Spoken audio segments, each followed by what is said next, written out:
Three, two, one, roll the footage.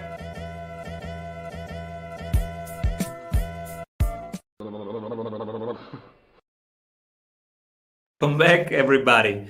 What if you could hang out with sprinters and ask them about their problems, their workflow, and their solutions? That's exactly what we do here every day at the Strategy Sprints podcast. And today, we explore what it feels like when a Hollywood documentary is about you, how you can create your one sentence business plan, and the unconventional hiring technique that you always wanted to have. Welcome, everybody. Tom and Theo.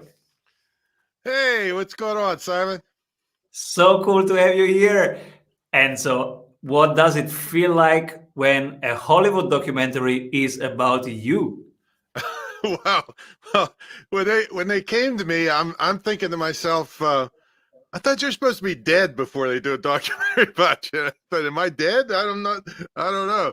But no, it was quite an honor to be approached. This documentary filmmaker's done 38 documentaries on Olympic athletes and all kinds of great people, and I'm really humbled to be in that crowd.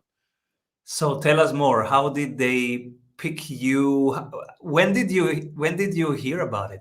Well, it was a couple years ago. I was doing a memorial speech for one of my mentors in California. I'm from Virginia Beach, in the other end of the world, and apparently this lady was in the crowd, and I heard me do my speech, and she came up to me afterwards. I met her for maybe 2 minutes, and that was about it. But then she started following me, my career, and what I had done. And my dad came from Syria on a cattle boat in the early 1900s, became an entrepreneur. He put the first electric light bulb in Carnegie, Pennsylvania, and he had his own electrical contracting firm at 13 years old and was head of household. And so he became an entrepreneur. He made me into an entrepreneur, and I've turned thousands of people into entrepreneurs. And so she was following me the whole time, unbeknownst to me, and I had no idea. And she approached me about it, and I said, like I said, I thought, am I dead or what? She said, no, you're not dead yet. And that was it. And she asked me to just send her a bunch of information and pictures of my dad and things. And I participated in that fashion, but it was, like I say, quite an honor. But she had seen me from one speech in California. That's how it started. Wow. And when it will be out there? It's supposed to be out this summer. I'm kind of out of the loop on that. They're trying to make deals with Netflix and Amazon Prime and all the kinds of outlet places. And I don't know if they're going to do any film festivals or not, but whatever they tell me to do, when Hollywood tells you something, you got to do it. So, and the other thing I got going in Hollywood is I have an anti-scam show in development, totally separate from that. And the major production company that's involved in it said, Tom, we love the show. They had me running all over Hollywood, shooting videos and making this demonstration reel and everything. They said, man, we really love this show, but don't quit your day job. Because they don't, only 30% of them ever make it anywhere, so they're trying to sell the thing now. So that's my foray into Hollywood. I don't know if I'd want to live in California nowadays, to tell you the truth. From Hollywood to the business of all the listeners right now, you have some juicy stuff. How we can create a one sentence business plan. Yeah, I kind of developed, I came from a small town, Simon, and we all had common sense and no big highfalutin spend $1 million on a mission statement. That's worth more than my whole hometown is $1 million. Right? So I developed this thing that I have been living. I've been informally in business for 44 years. I know you can't believe it with my baby face here, but but 44 years, and then really since I was 10 years old, I was doing my own business and stuff. So I came up with this one sentence business plan. I actually wrote a book about it. I wrote a 60-page ebook, How to Do a One Sentence Business Plan. So it boils down to this. I create quality products that people actually want at a reasonable price, and I service them after the sale. If every company on earth would just do that, I'll repeat that. I create quality products that people actually want at a reasonable price, and I service them after the sale. That's it. That's all you have to do to be successful in business. And everybody complicates it with all this craziness. And no, if you just do that, you're going to be successful to whatever level you want. Here it is. I have a plan now. And I'm super curious who you pick for the strategy award after one word from our sponsors. Hey, if you love what you are hearing, you will love our free masterclasses. Go grab them at strategysprints.com. When everybody's zigging, this person is zagging. Who do you pick? Well, I like to pick people that I have learned stuff from. Now, the one guy's deceased. My original mentor was Corey Rudel. He was like the 30-year-old grandfather of professional speaking. He died in a tragic racing accident, but he was my first mentor. Soon as I got training from him, I took off. But if it's a more current person, I would have to, I'll pick a person, Ryan Levesque, who wrote the book Ask. And up to that point, even me, when I was surveying people, and for those that don't know, the book Ask is about surveying people to get the ideas on what you should do. That's boils it down, the whole book. And up to that point, I was giving incentives for people to fill out the survey forms. He said, absolutely not. And most people were. That's the way it was to get more response. He said, forget that. That's absolutely wrong. All you're going to do is get a lot of people that just want the incentive and just blasting through the survey, which I have done myself, actually. He said, you want the people that are such zealots about the topic that they'll respond to it just because they're really into that topic.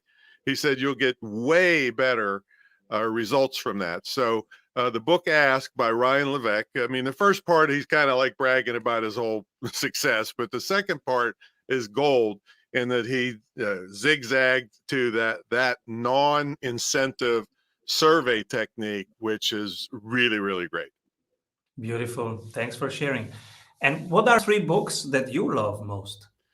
Well, I've heard some of your other guests. Another guy, I think his name is Brian Kurtz, which is a copywriting guy. So I have dubbed copywriting as the #1 business skill in my entire career since I was 10 years old. Made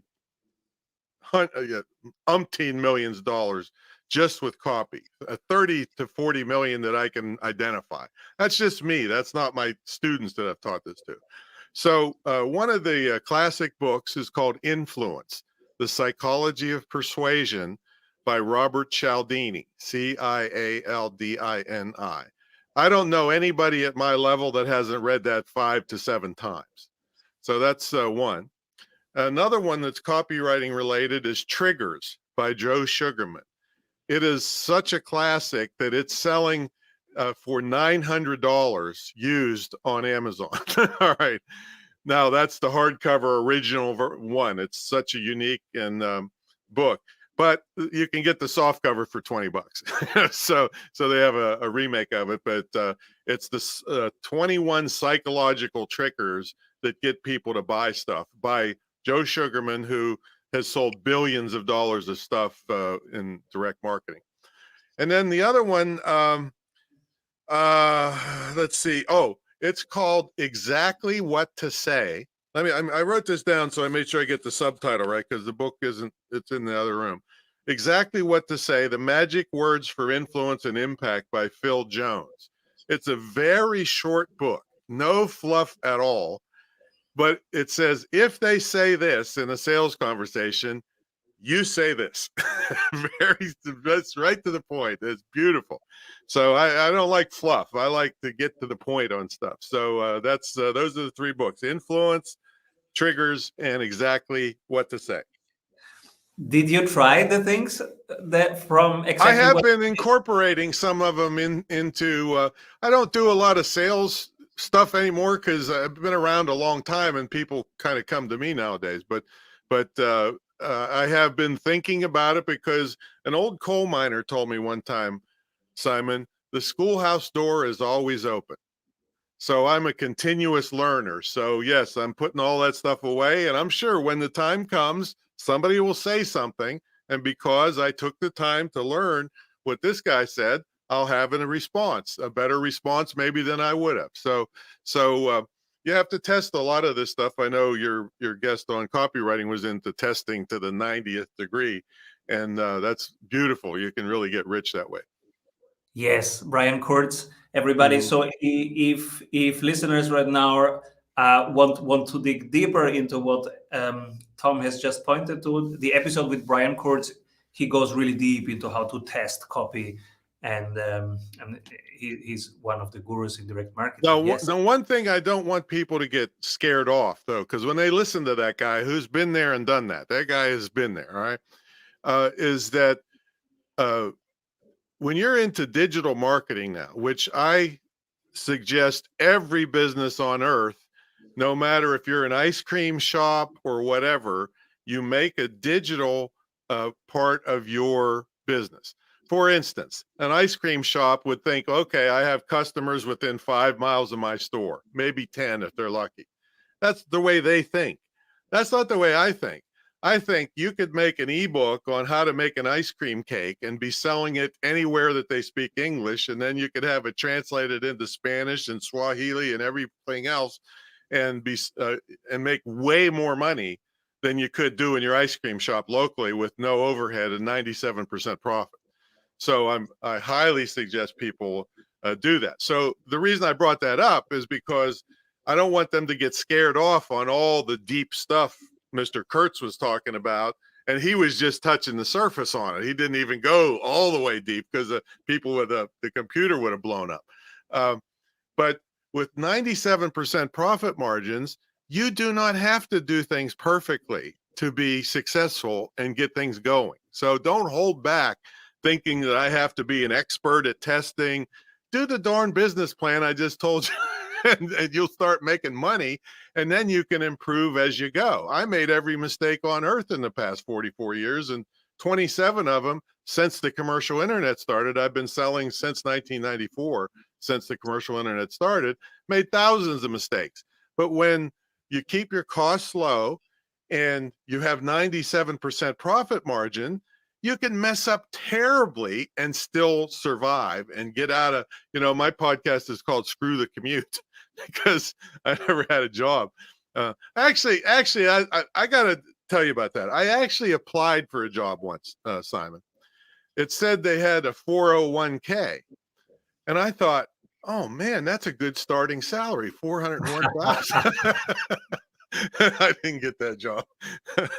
So add a digital part to your business, and it'll keep your business going when you're any physical business is going to have 50% or less gross profit. And if it's physical stuff, you got cost of goods sold, you got shipping, you got breakage, you got loss. All that stuff is out the window when you're selling online courses and ebooks and all the digital stuff that you can sell. I love this approach. And so you are an unemployable man now, as I am, and as many are right now listening. Pretty much. And I love it that you say, hey, even if you sell ice cream or you do something completely different, think of how you can use this opportunity right now to add by using your current skill set, knowledge, wisdom, learning that you do every day, because the school is open. So you're learning every day something. You can reuse it. You can put additional income streams on it that maybe will work while you sleep, and then you can enjoy your core business more because you have less risk. I call it an insurance policy for your business because, I was in a hunting accident about 2 years ago, and it would have been such a great story, Simon, had I gotten shot. But no, I just fell on a log and perforated my intestines. I was bleeding out, basically. Actually, the worst part of it, they're dragging me out of the woods in 13 inches of snow. I'm screaming like a baby. And the worst part of it, I swear I could hear a bunch of deer laughing at me as they drug me out of the woods. All right, but I was in intensive care for a week. I couldn't lift 5 pounds for 6 months after that, a big hole in my stomach where they operated. Money kept coming in because of all these online things that didn't require shipping, didn't require, I mean, I have a staff of people, but it's so easy to have digital money coming in. And then there's another thing that they should really add, if it's appropriate, is what we call affiliate programs, or where I've made the most money is on residual affiliate programs. And so for those that don't know, an affiliate program is where I can hear a little bit of feedback there. Can you hear it? Yeah, let me check. But continue with the affiliate program. Yeah.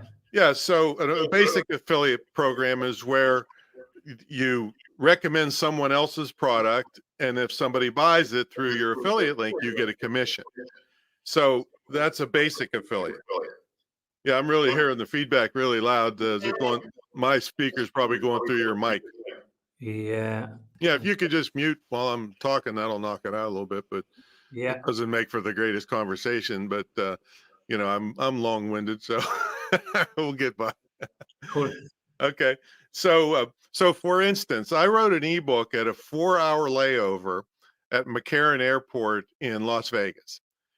And as of this morning, that ebook has brought in $3.64 million, and anywhere from $5,000 to $15,000 a month, on and on and on. And you say, well, that sounds like BS, Tom. But I tell people I couldn't stop the money coming into my checking account if I tried. And that sounds like BS. But a residual affiliate program means you promote something once, and as long as people keep using it, you keep getting paid. So in this case, I teach people how to do something, but they can't do it unless they purchase or lease the tool to do it. And as long as they keep that tool, it's an online service, I keep getting paid. And just that one is, like I said, anywhere from 5 to 15 grand a month. And so far, it's been $3.64 million. So those are the kinds of insurance policies that you can have. So if you do get hurt or sick, or life gets in the way, or you just want to take a break, money's still coming in. And I know my mother was going south on me. I was taking care of her from a distance. And when it finally got near the end, I had to take 3 months off and go and take care of her. Well, I had I had more money coming in than when I was here working. I must be holding myself back, actually, because of online things bringing money in constantly while you're doing something else. And that's what digital and affiliate programs can do for you. Affiliate programs are strong. I also have discovered affiliate programs recently, and it's one of our main growth engines right now. What examples can we share with people who go, help me have an idea, what could I start? How can I enter the field of affiliate marketing from scratch? Well, one good place has been around almost as long as me, is ClickBank. ClickBank is a management firm for thousands and thousands of affiliate products. And it's pretty secure in the fact that they collect the money and you get your share. You're not dealing with individuals. Individuals are fine as long as they're trustworthy, that you make sure you get paid. But ClickBank is one for all kinds of digital products. Then another one, the new kid on the block, is Jvzoo, which is almost exclusively marketing products. But they introduced this thing that us affiliates love, is that if you qualify and you're reputable, you get paid instantly every sale rather than waiting 30 days till some refund period's up. So they introduced that, and people love that. And I love that. I hate waiting. But both of them are very, very powerful. And then you can just type in for the residual stuff, I think the website is actually called residualaffiliateprograms.com. And it outlines all the ones where you promote at once and get paid over and over and over. So once you're in the program, then you still got to send traffic to it. So there's ways to send traffic with YouTube, all the social media stuff. Kindle ebooks are great, but you got to be careful with them, because I do a lot of ebook masterminds where they won't accept your book if it's got a weird looking affiliate link in it. So the best practice there is, and it's actually the best practice all the time when you're doing affiliate stuff, is you send them to a page on your website that looks normal, like screwthecommute.com/Simon or something like that. And that'll get accepted everywhere, and it looks normal, doesn't look weird. But then on the page, Simon is where I embed the affiliate link. And if Simon turns out to be a schmuck, which you never would, but if you got shot, let's say, you're dead, all right, and now it's dead. The affiliate link's no good anymore. Well, I can go to that page on my site and keep my book updated, because when they hit that page, I can say, hey, Simon unfortunately got shot in or he got in a submarine wreck. I don't know what happened to him. He's gone. And now I found this new Garfunkel guy that's going to do it. And that way your book never goes obsolete if something goes wrong with that affiliate relationship. So that's the best practice, is send people to a page on your site, and that's where the affiliate link is. That's powerful. So people, you can go to ClickBank, you can go to Jvzoo, beautiful.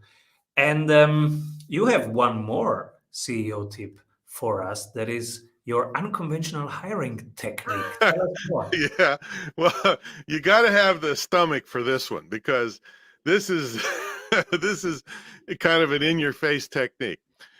Works beautifully, but you got to have the guts to do it, and it'll only work on Craigslist.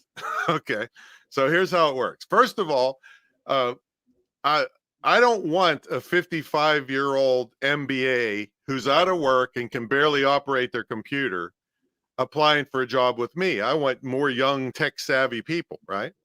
So I don't want to deal with them. I don't want to age discriminate, but I don't want them. Okay, even though they're younger than me. All right, I'm so far over the hill I can't remember going up the hill.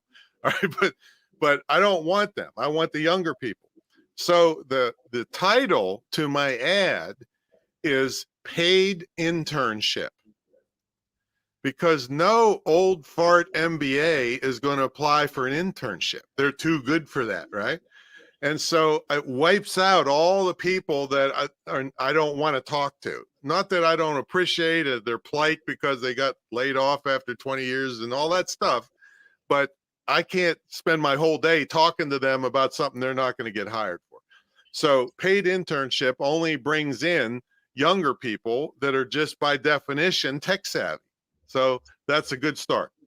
Then the next thing I do in the ad is I blow them up on, hey, you're going to work for an internationally known guy, a multi-millionaire internet marketer.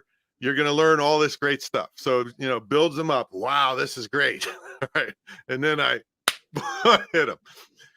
Then I say, but if you're a worthless slug that doesn't take pride in your work, if I don't throw you out of here in 5 minutes, the other good people that work here will. So it scares the heck out of all the worthless slugs out there that are just, entitled and won't work.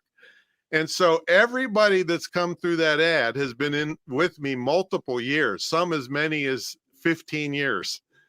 Right? So, and I don't have to interview hundreds of people, because I scare off the bad ones and I get rid of the ones I don't want.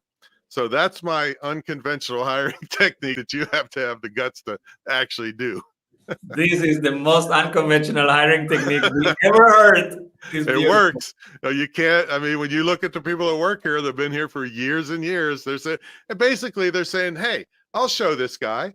I'm a good worker. And that's the kind of attitude I want. And even if they're not perfect on the tech stuff, I can teach them or get them trained on that. But if they come in entitled and don't care about their work, I had one, before I started doing this, I had one girl that was maybe the dumbest girl I ever saw in my whole life. And she was here for a couple hours. My fault for hiring her. She wasn't here 4 hours, so she wanted to know where her bonus was. You're the dumbest I didn't say this to her, but she was dumb as it came, dumb as a stump. And she went out for lunch and then left and then never came back. And I was like, oh, thank God.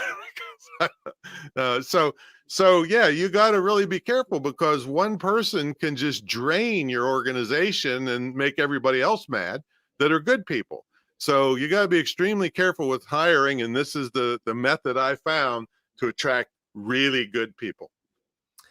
Where can people hang out with Tom Antion? Well, I sit in this chair in my living room pretty much 24/7 with two dogs sitting there with me. But probably the best thing is check out screwthecommute.com. This is my podcast based on the fact I never had a job. And we do 3 episodes a week. On Mondays, I do in-depth training sessions on things that have made me a fortune or saved me a fortune. And on Wednesdays and Fridays, I do interviews with other great entrepreneurs. I invited you on. We'll have you on there pretty soon.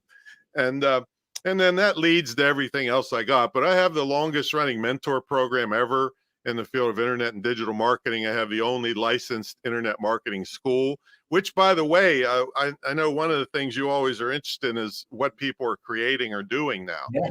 And right now, I'm doing a program. My school it's the only licensed dedicated internet digital marketing school in the country, probably the world. Highly regulated by the state of Virginia, but it's a distance learning school. And I've always thought that it's perfect for people with mobility problems because they can legitimately learn from home, but everybody knows you can work from home. I've been preaching that for 23 years, but now since the pandemic, oh, you can work from home. I didn't know that. Has mobility problems now, yeah. Yeah. So I'm doing I just recruited 4 people with physical disabilities, and we're doing a big GoFundMe account to finance their education. And I'm going to be hiring disabled people to be liaisons and help run the program. So that's the thing I'm creating. I save dogs and I save, when you're at this position, there's other bigger things in the world you want to accomplish than just making more money. So I've always taken care of animals. I know I saved 288 starving kids for a year one time just by auctioning myself off. And so those are the kinds of things I'm into. But I helped those kids with a Band-Aid. For a year, they got fed, and that was great. I'm really proud of that. But I want to change people's lives forever. And that's what this program is about, because these people are 4 times as likely to commit suicide. They're almost 4 times as likely to be depressed, have depression. They're socially isolated.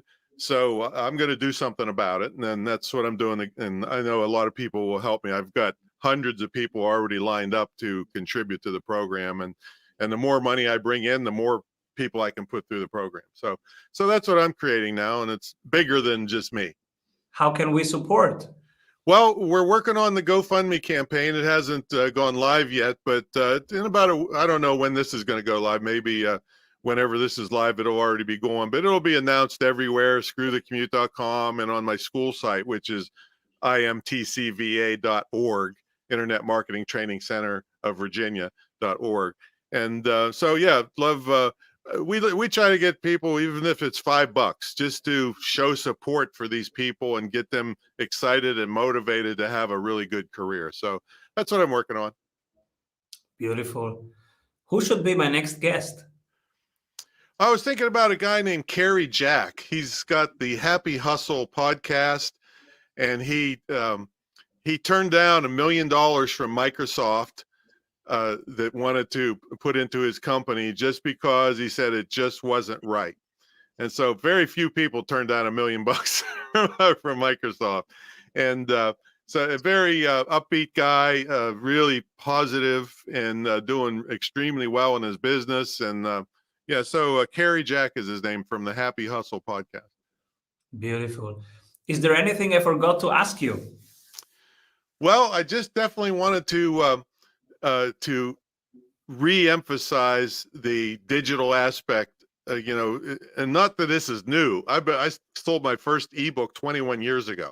All right, so it's not new, but people haven't really, really ingrained it everywhere. that could, like I said, these brick and mortar businesses or businesses that are doing services or whatever, they're working time for money, basically. Where I'm all about work, get paid forever. Okay, so that's what creating intellectual property is, and you can just with a simple ebook, like I said, is $3.6 million. Now that's a exceptional one. All of them make many thousands of dollars, and I have a major published book with John Wiley. By the time they got it out, it was an internet book. All right. They gave me a big advance. I gave them the manuscript. Took me 4 months to give them the manuscript.